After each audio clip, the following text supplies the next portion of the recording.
Muy buenas tardes con todos, bienvenidos a un nuevo conversatorio del Instituto del Futuro. Mi nombre es Ernesto Morales Serroch y los estaré acompañando en la conducción del conversatorio de hoy dedicado a la democracia bajo ataque, organizado por el Instituto del Futuro con el apoyo de Nativa Televisión. Y vamos a contar con la presencia de Carlos Anderson en la conducción. Debido a su carga congresal no va a poder estar presente con nosotros en esta ocasión, así que me estreno como moderador y al mismo tiempo dejo la parte de ser panelista y paso a presentar a aquellos que nos acompañan esta tarde, aparte de mi persona. Tenemos a la señora Delia Muñoz, decana de la Facultad de Derecho de la Universidad Norbert Wiener y coordinadora de la Maestría en Conflictos de la Universidad San Martín de Porres. Al señor Daniel Salas, que es profesor e investigador de Centrum, institución de la Pontificia Universidad Católica del Perú, y al señor Jaime Dupú, gerente de Asuntos Legales y Regulatorios de COMEX Perú. Bienvenidos a todos, un gusto estar con cada uno de ustedes presentes y damos inicio a nuestro conversatorio. Nuevamente, les repito, nuestro tema de hoy día, la democracia bajo ataque. Vamos a pasar esto, una vez que hemos hecho nuestras presentaciones, vamos a entrar en conversación con cada uno de nuestros invitados para el día de hoy. Entonces, lo que nos interesa es observar cómo estamos hoy en día discutiendo el tema de la democracia en el Perú. Hay una percepción muy fuerte de todos lados, de la derecha, de la izquierda, del centro, de conservadores, de liberales, socialdemócratas, progresistas, populistas, etcétera, de que nuestra democracia se encuentra en un momento muy complicado, el cual se ha iniciado ya hace algunos años. Para ello, vamos a hacer una primera ronda de apreciaciones con nuestros invitados. Quisiéramos empezar con las palabras de la señora Delia Muñoz. Por favor.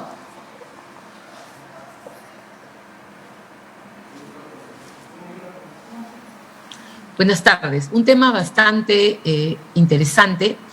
Lo primero que tenemos que tener en cuenta es que el contexto en el que se encuentra América Latina y el Perú es un contexto diferente al que pudimos haber tenido décadas atrás. En líneas generales, la región y nuestro país ha tenido un crecimiento económico bastante importante.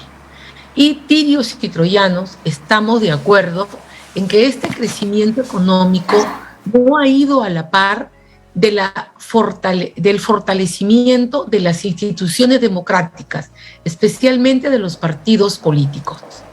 Luego, este crecimiento económico, junto con el sector empresarial, no han ido de la mano para acortar las brechas de carácter social.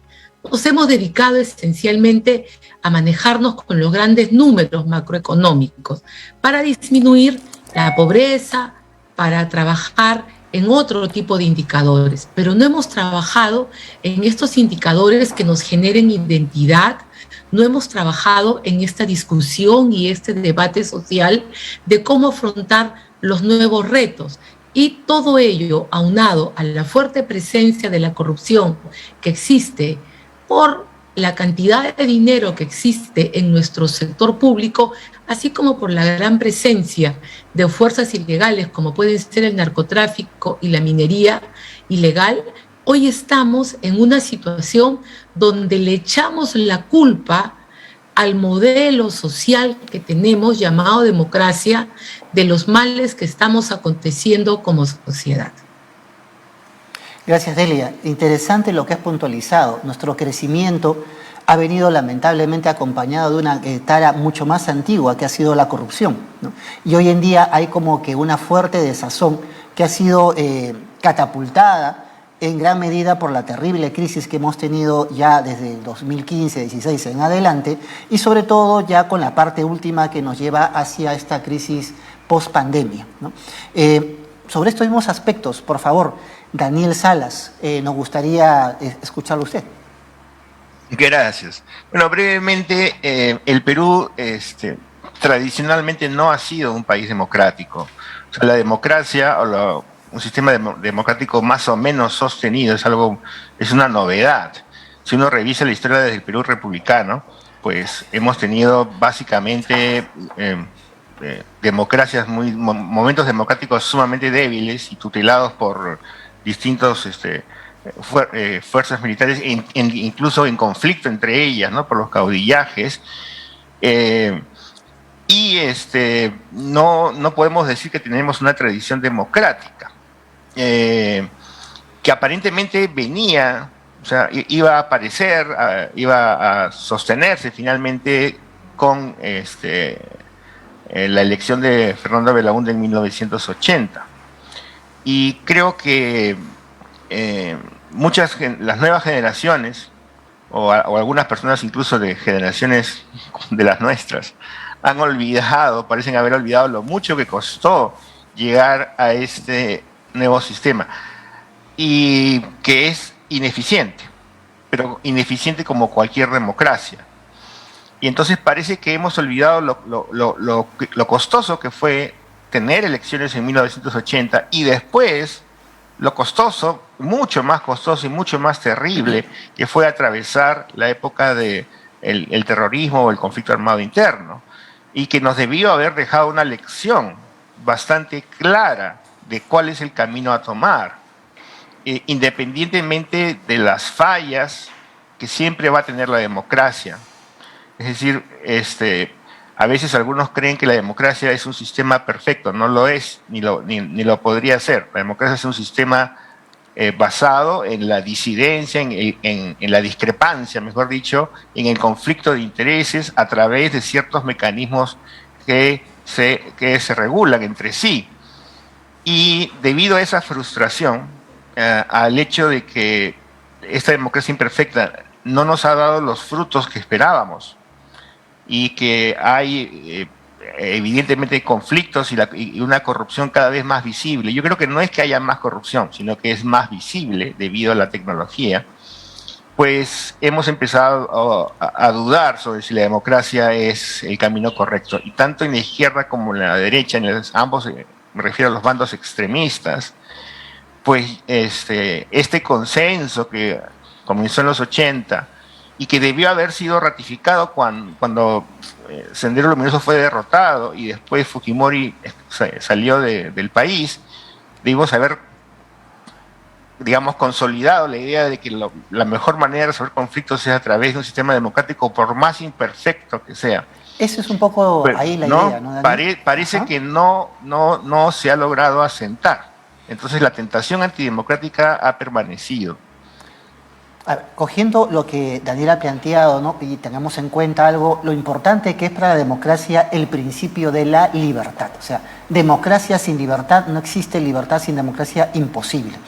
Pero Daniel ha puntualizado algo muy importante, ¿no? Esa tradición que tendríamos nosotros como sociedad peruana, una tradición más bien autoritaria, ¿no? Una tradición en la cual nuestras prácticas sociales, nuestras prácticas culturales, nuestras ideas no van muy de la mano con lo que nos demanda el ejercicio pleno de la actividad democrática por un ciudadano. Eso es algo muy interesante. Y otro filón interesante que ha planteado Daniel es esta idea de que no hay más corrupción, sino que está más visibilizada gracias a la tecnología actual.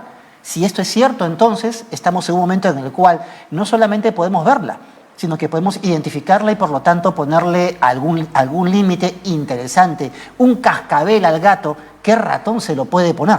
Jaime Dupuy, por favor, queremos escucharlo en esta misma tónica. Sí, muchas gracias, Ernesto. Justo en lo que comentaba Daniel, venía inmediatamente a la cabeza, que no sé si sea realmente de él, ¿no? Pero esta frase de Winston Churchill que decía que la democracia es el peor sistema de gobierno diseñado por el hombre, con excepción de todos los demás. O sea, en realidad sí, pues yo también consideraría que en realidad no es el sistema perfecto, pero la evidencia te ha demostrado que en realidad es el sistema que, mal que bien, ha funcionado mejor, ¿no? De un punto de vista justamente de entender la democracia como que este juego de reglas, de organización social que se basa en realidad o que se sustenta en que el poder viene de la ciudadanía, ¿no? Y que se ejerce a partir del ejercicio pleno de sus libertades.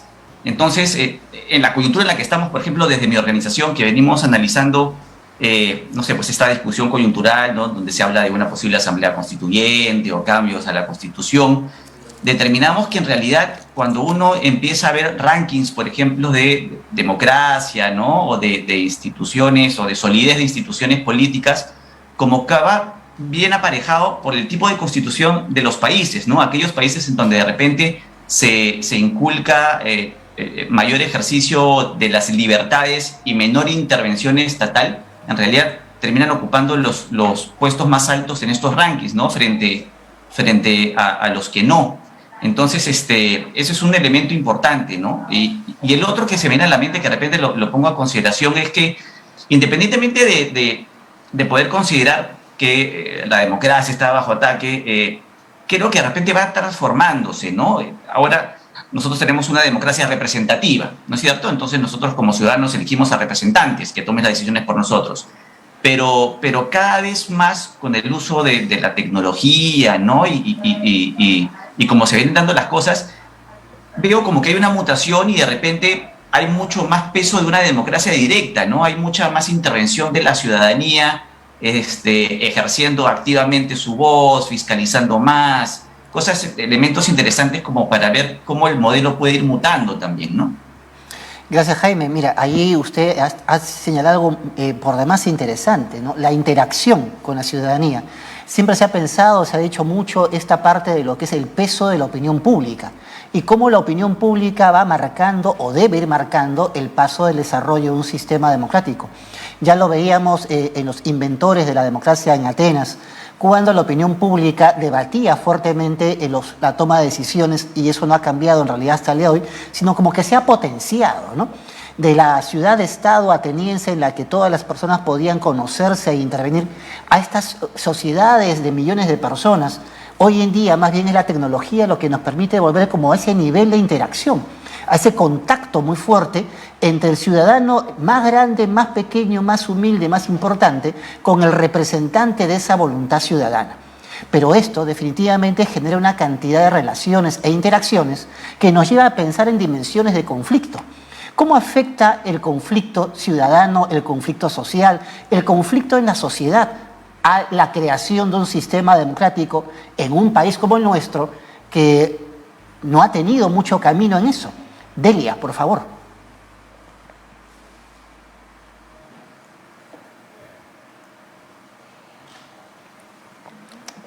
Delia Muñoz, nos gustaría que nos dé tu opinión desde la esfera de la dimensión del análisis del conflicto en sociedad y en democracia.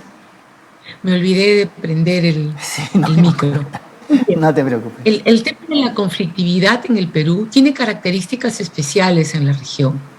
En la actualidad tenemos, según el último reporte de la Defensoría, 209 conflictos de distinta naturaleza, medioambientales, de demarcación territorial y con competencias también distintas, pero la gran mayoría son de alcance nacional, otros son regionales, otros son municipales. ¿Qué cosa es lo que está ocurriendo a nivel de conflictos? Lo que han señalado mis colegas, Daniel como Jaime, la sociedad cada vez es más demandante. La sociedad exige que el Estado haga realidad las políticas públicas que les permitan acceder a hacer efectivo derechos fundamentales de la persona. Ante la ausencia de un Estado fuerte que tenga una programación de desarrollo, no solamente en infraestructura, sino en temas educativos, en temas de salud, y que también permita una integración con la identidad, con la cultura, las comunidades saltan a realizar los reclamos hacia las empresas, hacia el sector privado. Y es allí donde tenemos un triángulo en el que nadie se mira de frente, sino todos miran para un lado completamente diferente. Tenemos una gran conflictividad que para mí está socavando las bases mismas de la democracia, porque ¿qué cosa es lo que ocurre? El reclamo viene además con la ruptura de las pautas democráticas, que es la toma de carreteras, que es la toma de rehenes, que es el enfrentamiento y muchas veces la inexistencia de un diálogo efectivo.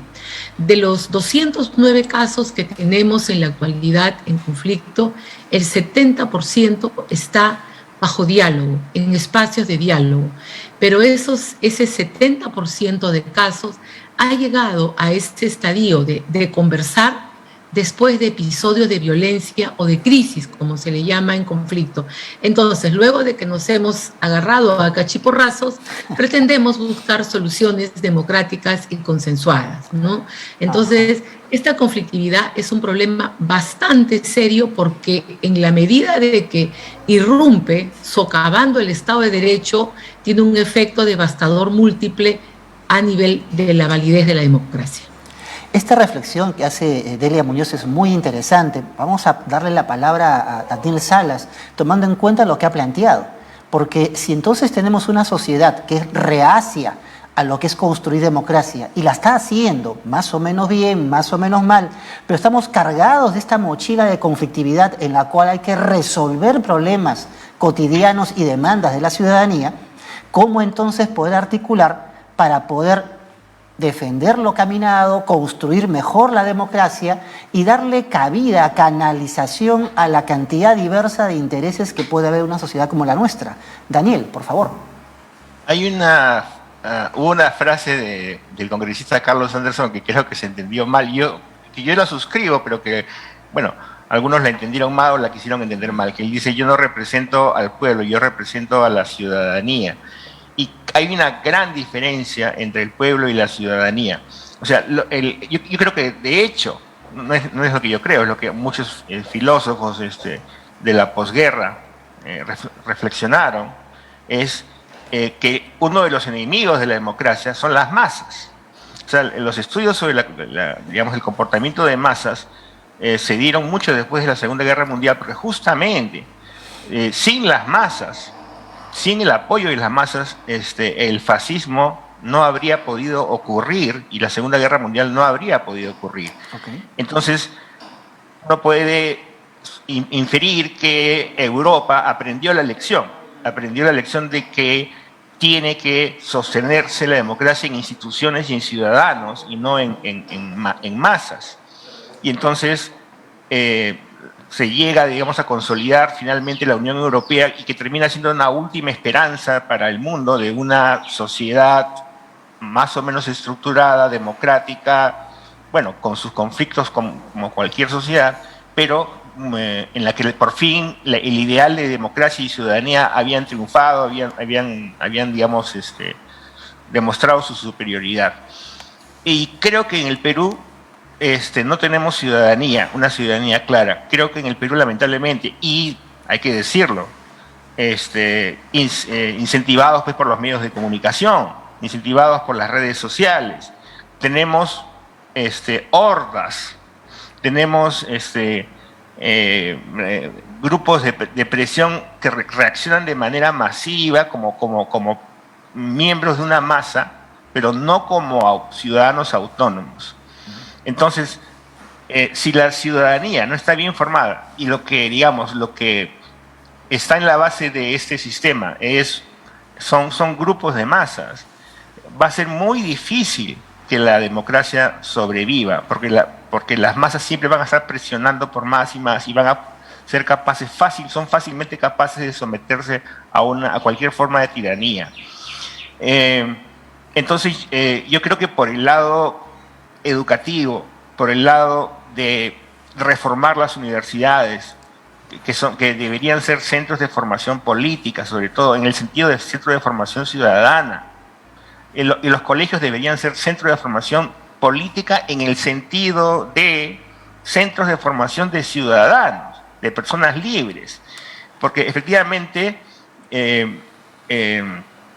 la libertad es un valor importante en una democracia, y la libertad hace que las sociedades prosperen, pero la libertad del ciudadano, es decir, la libertad de una persona formada e informada, y lamentablemente eso no lo tenemos en el Perú. Yo veo con mucha preocupación que hay una especie de, en un sentido, digamos, que quisiera que se comprenda bien, despolitización del campus universitario. El campus universitario debería ser el lugar donde las ideas se expongan, se debatan, se discutan, y los líderes los futuros líderes aprendan a confrontarse con ideas contrarias a las suyas y aprendan a fortalecer las propias o ser capaces incluso de cambiarlas. Pero estamos ante un escenario en el cual no hay una formación ciudadana. La gente dice, bueno, que haya formación cívica, no me parece una palabra un poco anticuada. Lo que tiene que haber es una formación ciudadana. Okay. Y la ciudadanía implica derechos, sí, pero también deberes. Las masas reclaman derechos, nunca reclaman deberes. Y por eso es que están siempre buscando que el Estado haga todo, ¿no? Y el Estado entra en una relación de clientelismo con las masas, y finalmente las masas son las más perjudicadas por su propia adhesión al Estado, ¿no? Entonces, si no hay una formación ciudadana, o en todo caso, si no tomamos en cuenta que tiene que haber, como uno de los ejes de la democracia, una ciudadanía formada, pues vamos a tener problemas en el desarrollo de la democracia. Yo creo que ahí se juega el mayor factor. Okay, Tengo Daniel. la impresión. Mire, esta línea que está planteando Daniel en complementación a lo que ha enunciado Delia Muñoz nos resulta muy atractiva, ¿no? Una democracia que en realidad se centra en la persona, se centra en el individuo, en la libertad de la persona. Y por lo tanto, la libertad como valor fundamental y la persona como valor per se, terminamos siendo amenazados por diversas cosas como pueden ser, por ejemplo, las corrientes totalitarias, ¿no? Las extremas derechas, las extremas izquierdas, que ha mencionado muy bien Daniel, pero también además por esto que puede ser las hordas, las masas, ¿no? La idea de la desdibujación de lo que sería la conciencia plena de una persona. Y todo ello en medio además de una alta conflictividad, como ha señalado Delia. Jaime nos estaba hablando de cómo se puede hacer este camino en presencia más fuerte del individuo gracias de repente hoy día a la tecnología. Jaime, ¿qué reflexión te merece esto? De repente tenemos un camino para fortalecer la individualidad en el sentido entendido de derecho y deber en ejercicio de la libertad. Sí, sí, y en realidad directamente lo que comentabas al inicio, ¿no? Por ejemplo, si nos retrotraemos a Aristóteles, en esas épocas, al final, claro, el Twitter termina siendo pues el gran ágora, ¿no? Donde todo el mundo puede dar su opinión. Pero yo sí quería retomar una cosa que dice Daniel, que sí me parece importantísimo y yo coincido plenamente, ¿no? No podemos hablar de la democracia si es que en realidad no hay un concepto claro de ciudadanía y formación ciudadana. Yo estoy totalmente de acuerdo con eso. Y lamentablemente lo que vemos es que en realidad, voy a generalizar, ¿no? Tal vez, pero la población, por lo menos en el Perú, creo que no tiene una concepción importante sobre lo que implica la democracia, ¿no? Y eso es grave, ¿no? Porque en realidad sí hay una crisis de ciudadanía fuerte, ¿no? Al final, si se ven siempre cuáles son las encuestas y los elementos de mayor preocupación que hay, los temas políticos o de la defensa de la democracia siempre están más abajo, ¿no? No hay una real dimensión de la importancia del respeto a la democracia, ¿no? Y eso también se puede resumir pues en obras tipo roba pero hace obra, ¿no? Que al final privilegia a personas simplemente por la defensa o por la protección de un interés personal, ¿no? Y también surgen ideas mercantilistas, etcétera. Entonces, eso es un elemento que creo que sí es muy importante. Y el otro con respecto al conflicto es porque también creo que lo que se genera es un desborde de expectativas, si se puede llamar de esa forma, ¿no? Al final, una constitución, digamos, democrática, creo que tendría que tener pues un balance en cuanto a las libertades, ¿no? Y en la medida, tanto políticas como económicas, por ejemplo, ¿no? Y entonces en la medida en que de repente sí tienes plasmado algunas libertades sociales o políticas, pero que no ves que muchas de ellas se puedan llevar a cabo por un mal manejo económico, por ponerlo de alguna forma, es donde empiezan a surgir conflictos, ¿no? Y ahí vemos, por ejemplo, que en general la gran mayoría de conflictos, como bien comentaba Delia, según los índices de la Defensoría, tienen que ver con las industrias extractivas, medioambientales, minerías, ¿no? Entonces, lo que ves es que en realidad sí, pues hay actividades económicas que al final no redundan en justamente hacer cosas que puedan afectar al ciudadano de a pie, ¿no? Para justamente crear condiciones de tratar de igualdad de oportunidades, ¿no? Por lo menos partir desde una misma base y dependiendo del esfuerzo personal puedas desarrollar. Es decir, que tengas un mínimo estándar de educación, un mínimo estándar de salud, un mínimo estándar de seguridad. Y de ahí, cuando ya tienes ese hilo común donde cada uno puede partir de ese punto inicial, ya, digamos, el progreso se puede andar en función de la iniciativa individual de cada quien, ¿no? Pero ese tipo de cosas no se dan. Entonces creo que también eso te genera pues un embalse de expectativas que al final es la gasolina para el conflicto, ¿no? Gracias a esto, Jaime. Nuestra sociedad, como toda sociedad, es sociedad plenamente viva, ¿no? Entonces, el problema cuando muchas veces tratamos de reflexionar de estas maneras es que los que nos escuchan empiezan a pensar que estamos entregando una suerte de proceso de pasos 1, 2, 3, 4, 5, 6, en los cuales de repente hay que hacer primero algo y posponer algo después, cuando, para bien y para mal, la vida social nos va mostrando de que todo se va dando al mismo tiempo.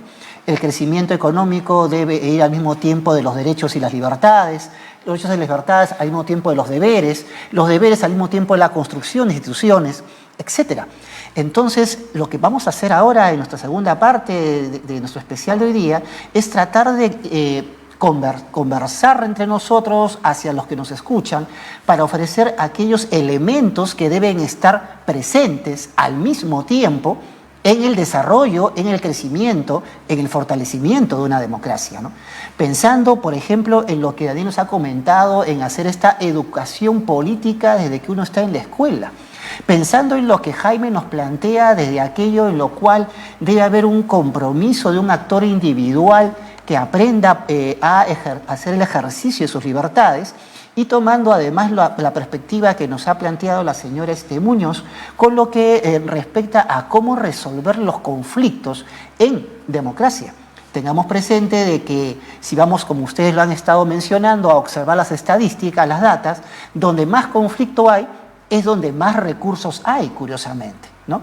Y eso nos lleva, por ejemplo, a pensar en lo que había mencionado un autor norteamericano, Sidney Tarrock, ¿no? En momentos de crisis política, en momentos de crisis de sistema, es cuando los diversos actores sociales, llámese individuos, grupos de interés, comunidades, etcétera, están animados a escalar en conflictividad, no por buscar solución a los problemas que tienen, sino por más bien buscar cómo reacomodarse en una nueva estructura de poder. Y por lo tanto, de repente, entonces, dejamos para quién sabe nunca después la construcción de democracia. Entonces, abramos nuevamente nuestra ronda de discusión. Empecemos con la señora Delia Muñoz. Bueno, acá nos estás colocando en bandeja para que ya entremos con propuestas, pero sobre pensamiento propio, ¿no? Me gusta la línea que señaló Daniel de la necesidad de hablar de humanidades, de política, de creación. ¿Por qué? Porque lo que yo percibo es que los jóvenes, porque las sociedades latinoamericanas y concretamente el Perú, están compuestas por personas de menores de 35 años. Son en este momento el gran bolsón democrático que tenemos. Estas personas han crecido, como lo notaba en mi primera intervención, en una sociedad donde el crecimiento económico era una constante, del cual nos hemos beneficiado todos en los más diferentes niveles en el que nos encontremos. Y esto está generando el síndrome del niño rico. Esto está generando esta visión culposa del crecimiento y los beneficios que hemos logrado con este.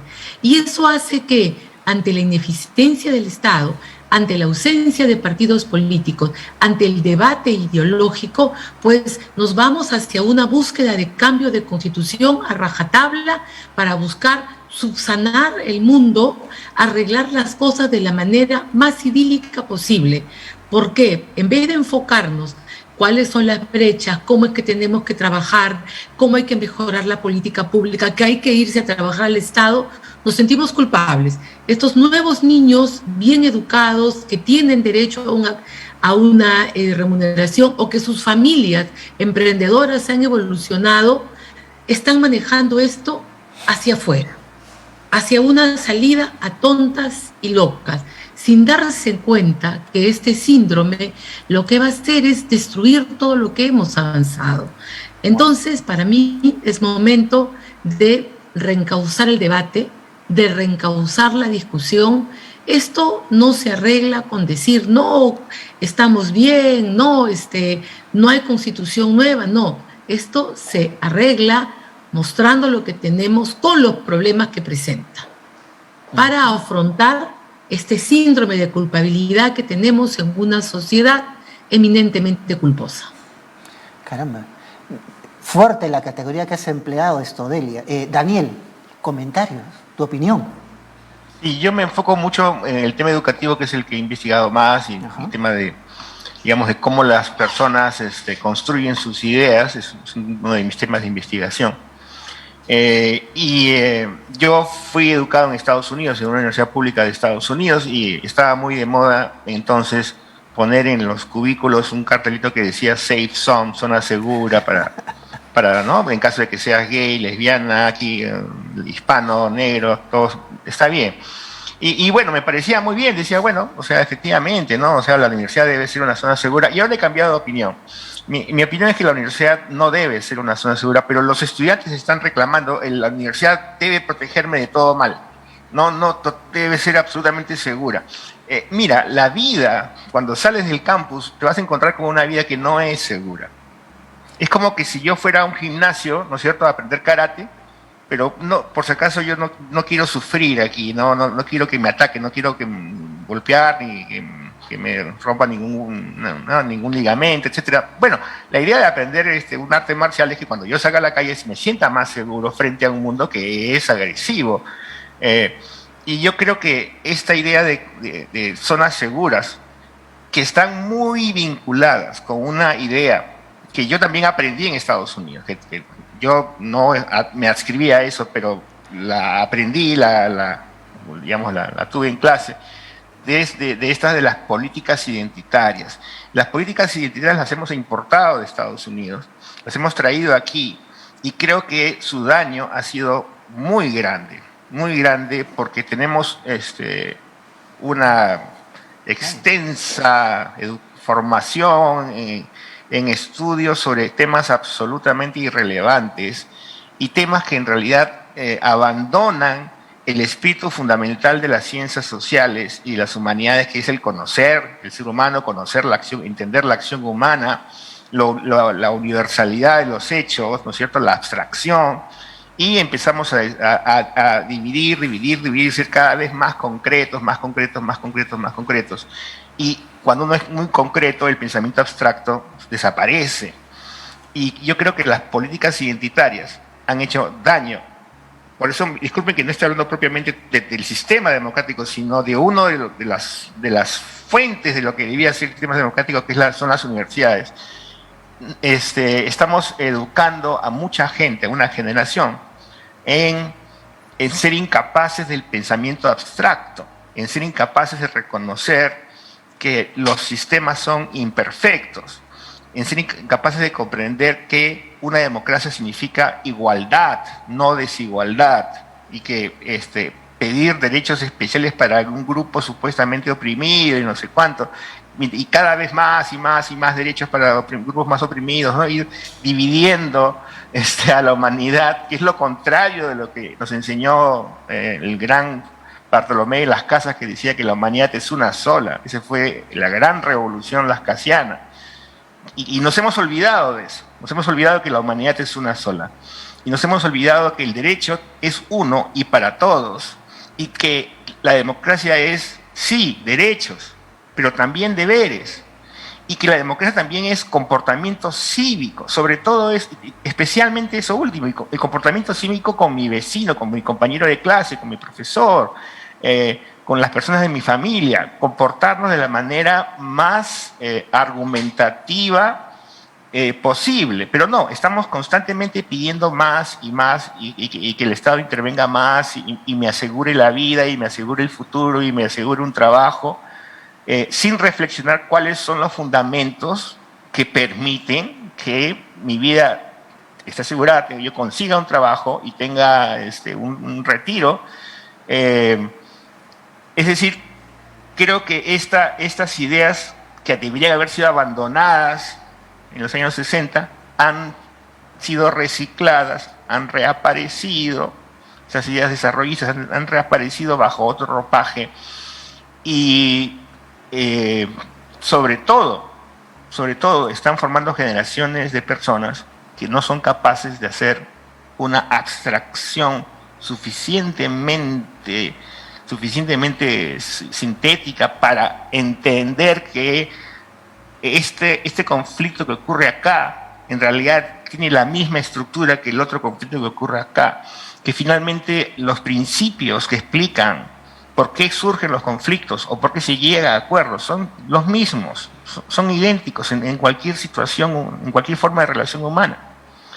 Lamento que esto esté ocurriendo. O sea, me da la impresión de que las universidades han empezado a convertir, y es una autocrítica, y también soy profesor universitario, en lugares seguros, en lugares donde hay que tratar al estudiante bien, el estudiante no tiene por qué molestarse, no lo podemos confrontar, no le podemos decir que está equivocado, no le podemos hacer leer más de 20 páginas porque es un trauma para él leer 20 páginas.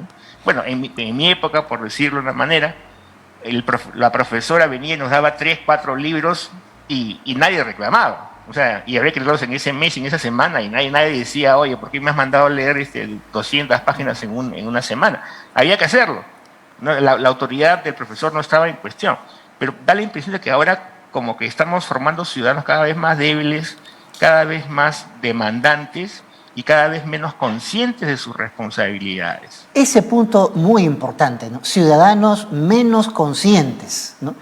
Cómo formar a esos ciudadanos que sean más conscientes y por lo tanto participativamente activos. Jaime, sigamos discutiendo. Sí, yo justo iba por ahí, ¿no? Ciudadanos más comprometidos, ¿no? Es lo que se podría necesitar con el sistema.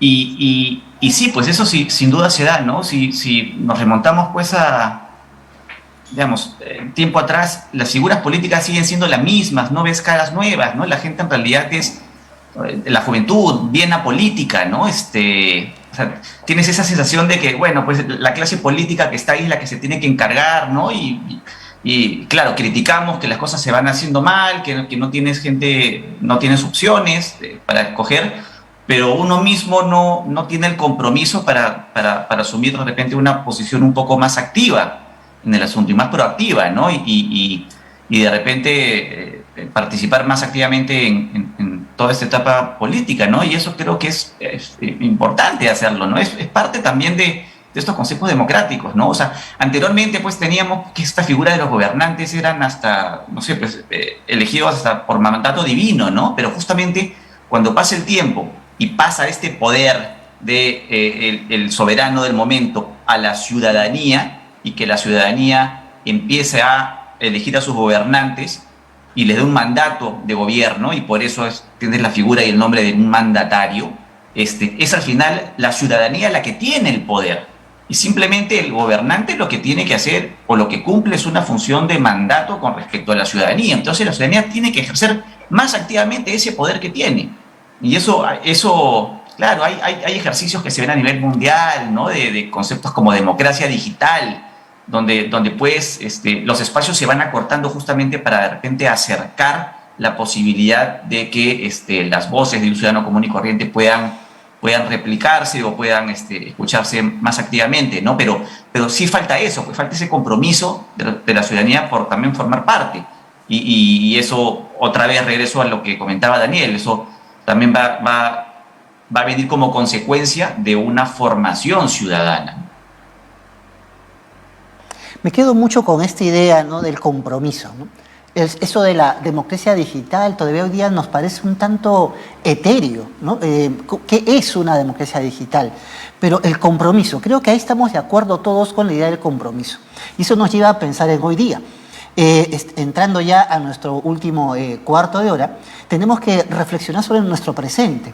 Hay el viejo refrán, ¿no? El viejo refrán dado de que Jaime habla de que las caras son las de siempre, aunque ahí sí yo no estoy muy de acuerdo contigo, Jaime, las caras han cambiado demasiado, más bien, de repente las prácticas no, pero las caras sí han cambiado mucho, ¿no? Y más bien ese viejo refrán, mira que lo dicen pues padres, abuelos, bisabuelos de nosotros mismos, ¿ah? Cada vez se puede estar peor. Esa sensación de que año a año, últimamente, como que estamos peor. Tenemos indicadores interesantes de cómo ha disminuido la pobreza, indicadores interesantes de cómo ha mejorado la participación en el trabajo, de las condiciones, por ejemplo, de jóvenes o de mujeres, indicadores interesantes de crecimiento económico en algunos periodos determinados, y sin embargo estamos absolutamente lejos de lo que ustedes mencionaron, los mínimos necesarios para el desarrollo de una vida en común, en respeto y en democracia. Y hoy en día, las prácticas gubernamentales nos llevan también a preguntarnos si estas prácticas del gobierno podrían estar incentivando tener una democracia para mejor, o si estas prácticas del gobierno son parte de una vieja tradición más bien de desmontar la democracia para, de repente, desdibujarnos, olvidarnos del ciudadano, olvidarnos de la libertad y convertirnos en una masa etérea y abstracta. Reflexiones de ustedes, por favor. Delia Muñoz. Empezamos con Delia. Bueno, mira, veamos los ejemplos, ¿no? Veamos los ejemplos. En Argentina están con 50% de pobreza, y pobreza de la real, de la fuerte. Wow. Y han tenido en los últimos años gobiernos que se han dedicado a dar subsidios, a entregar una serie de servicios a bajísimos costos. Entonces allí se entendió que la democracia era que el Estado tenía que satisfacer una serie de necesidades. Y el individuo dejó de pensar, dejó de preocuparse y se volvió totalmente demandante. El país está quebrado, el país está destrozado. Ahora, vayamos al Perú. En el Perú tuvimos políticas de apoyo, tuvimos políticas de crecimiento que nos llevaron a hacer bajar los indicadores de pobreza. Vino la pandemia y hemos saltado en muchos temas en forma negativa. ¿Qué cosa es lo que podemos tener a favor en Perú? Tenemos un mal que es la informalidad, pero que a la vez que es un mal, también puede ser una ventaja si es que se sabe utilizar de manera adecuada. La informalidad significa de que en el Perú muy pocos son los que dependen directamente del Estado, que la gran mayoría baila con su pañuelo, trabaja para producir, ¿no? La gran empresa creo que no llega al 10% del total del número de unidades económicas que tenemos en el país. Esencialmente la economía es una economía familiar, una economía que se gesta desde casa. Entonces eso te da características muy especiales a la sociedad peruana. Pero ¿qué ocurre con esta persona que busca salir adelante? Viene el factor de corrupción. Y el factor de corrupción, mis colegas de mesa han dicho que existe desde siempre. Sí, podría haber existido desde siglos. Y es un problema mundial. Ahí estamos de acuerdo. Pero en el Perú hemos tenido demasiado dinero libre en gobiernos municipales y en gobiernos regionales. Demasiado dinero libre, donde el diezmo ha sido la práctica frecuente para asignar obras, contrataciones, con todo lo que eso significa.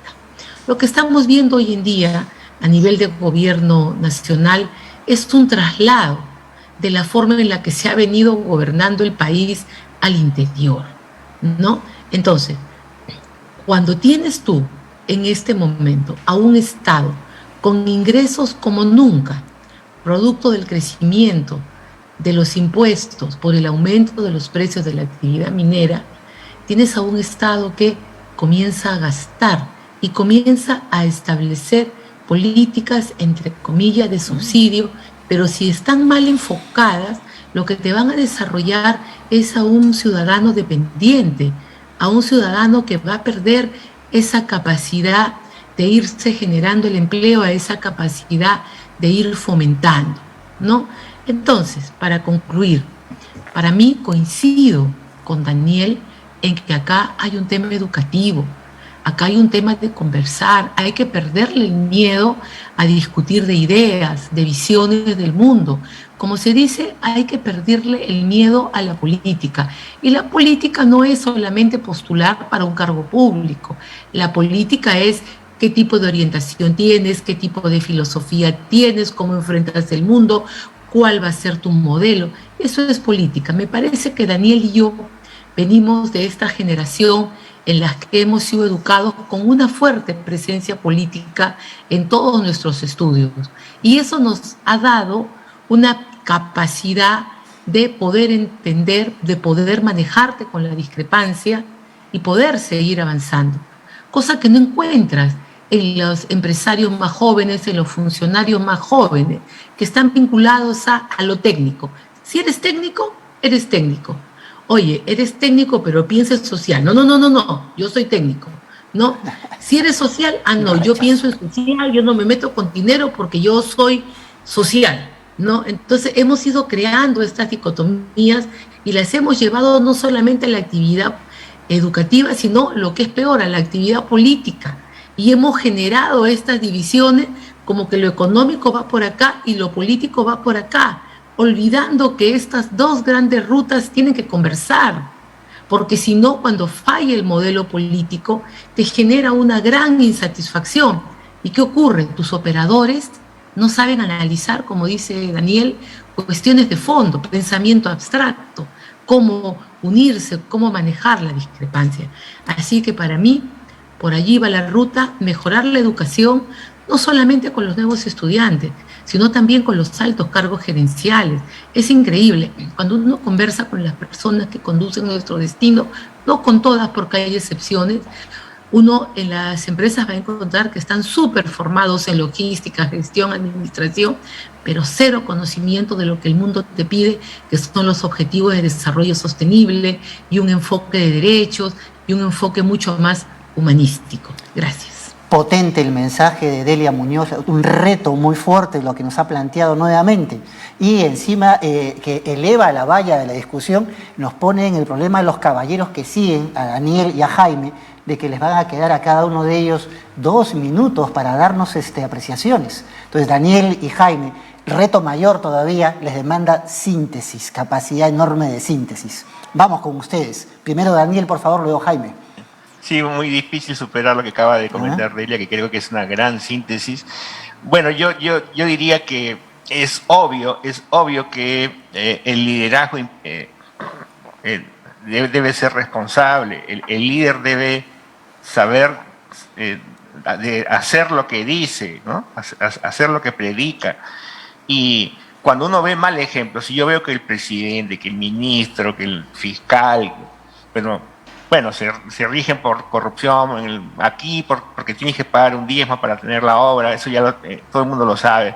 Bueno, yo ¿por qué tendría que ser un buen ciudadano? ¿No? ¿Yo por qué tendría que pagar mis impuestos? ¿Yo por qué tendría que comportarme bien? Sí, ya el sistema está tan corrompido que, digamos, sería un tonto si entre comillas tonto, por supuesto, porque yo no lo hago, pues si no sigo las reglas del juego. O sea, finalmente uno sigue las reglas del juego, y las reglas del juego son estas. Las reglas del juego son los arreglos bajo la mesa, el te ataco, pero a espaldas, ¿no es cierto?, de la población, somos amigos, entonces te ataco en público, pero ¿sabes qué? Tampoco te voy a censurar. Si esas son las reglas del juego, pues todos jugamos así.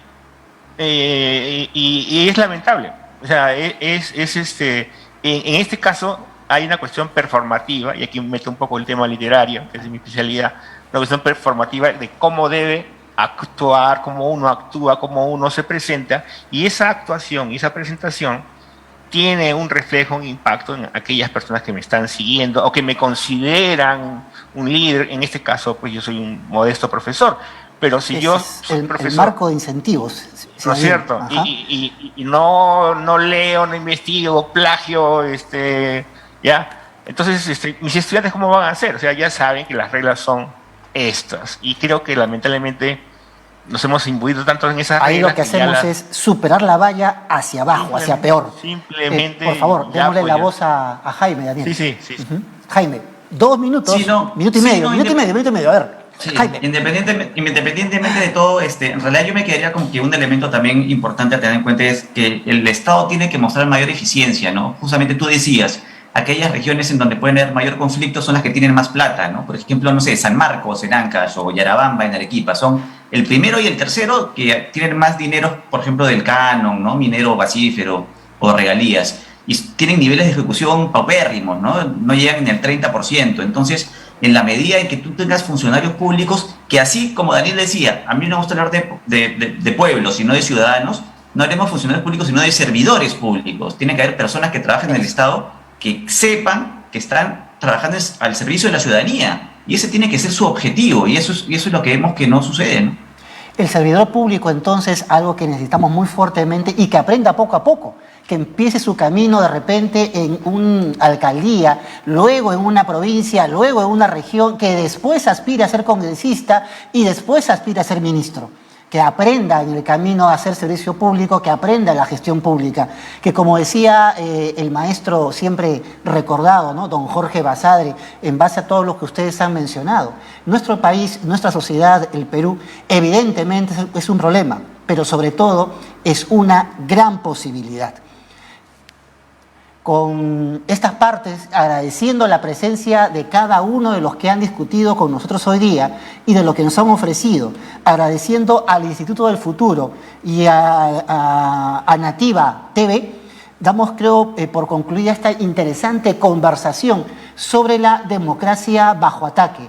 Esperemos que cada una de las pautas que han dado nuestros invitados de hoy y yo que he pasado de invitado a panelista sean pues de utilidad para poder discutir, que discutir es una forma de acercarnos, que discutir es la mejor forma de crear democracia.